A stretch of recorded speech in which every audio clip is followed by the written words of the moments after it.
Lena with Brett and Lena's Healthy Gourmet Vidbits. Rebecca from Boise was inquiring about gluten-free. So today we're going to do gluten-free banana pancakes. So what I did for the flour, that's a huge gluten-free part, is I used a flax meal, chia seeds, and almond meal, which is just ground up almonds, flax seeds, and chia seeds. So I ground these up ahead of time. We're also going to use cinnamon. I'm going to use a little vanilla,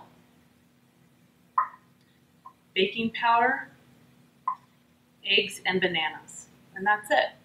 You can add extra what you want. You can add fruit. You can add crushed nuts, whatever you like. So I'm going to start with my bananas, which I'm just going to stick right in the blender. I'm going to do 3 bananas. The recipe calls for 1. I tripled the recipe because I not only found out the baby likes them, but Brett likes them a lot too. So I make them for all of us. So I tripled the recipe here. Right? And then we're going to take 3 eggs instead of 1.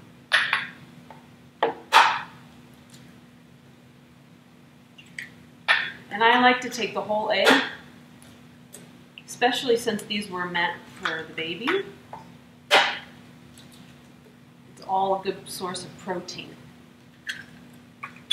All right, so then I'm just going to stick this on the blender here. Put the lid on.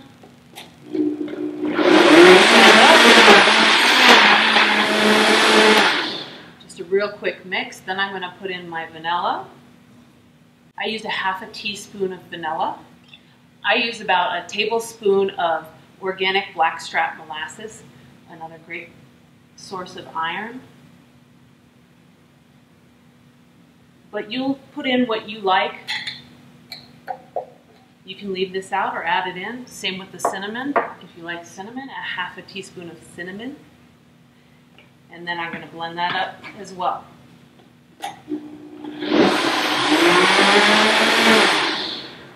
Okay, now that all my wet ingredients are blended, I'm going to just pour that right in the bowl here. Okay, now I'm going to add my flour, or a teaspoon of baking powder. And then I just gently mix it in. You don't want to overmix your pancakes. A little lumpy is okay. So I just hand mix it. Make sure there's no powder residue. And there you go. There's your finished batter ready to go on the stove.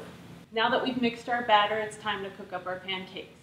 So today I'm going to use the Square Griddle. I like to use a little bit of coconut oil. I brush it lightly on the griddle. But you can use butter or whatever oil you like to do.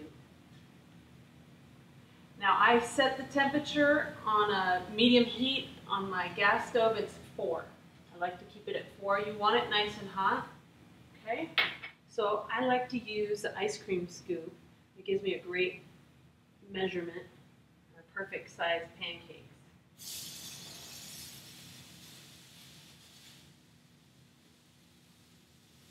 I like to make some small ones for the baby.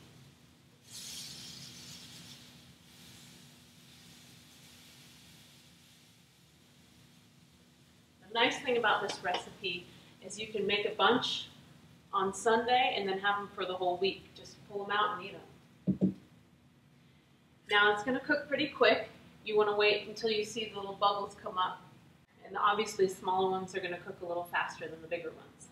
So let them cook usually about a minute or 2, and then you want to flip them over. And you can always check too. If you're not sure, you can just slip your spatula into like that and say, okay, it's browning, time to flip. There you go. This one I can see the bubbles. Just flip it on over. And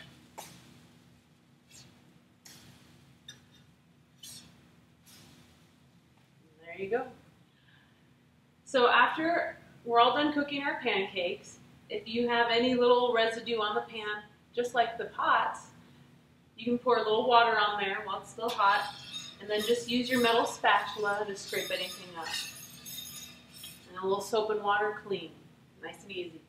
We have them plated up now. What I suggest, I like these without anything on them. The banana adds a really nice sweetness to it.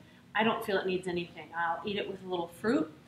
But to keep it gluten-free, what you can do is blend up your fruit in your blender and then just use it as a fruit puree on top of there. You can still use a maple syrup. A high-grade maple syrup will be good as well. Otherwise, just have one and enjoy. Thank you for joining me for our Brett and Lena Healthy Gourmet Vidbits. I look forward to answering more of your questions.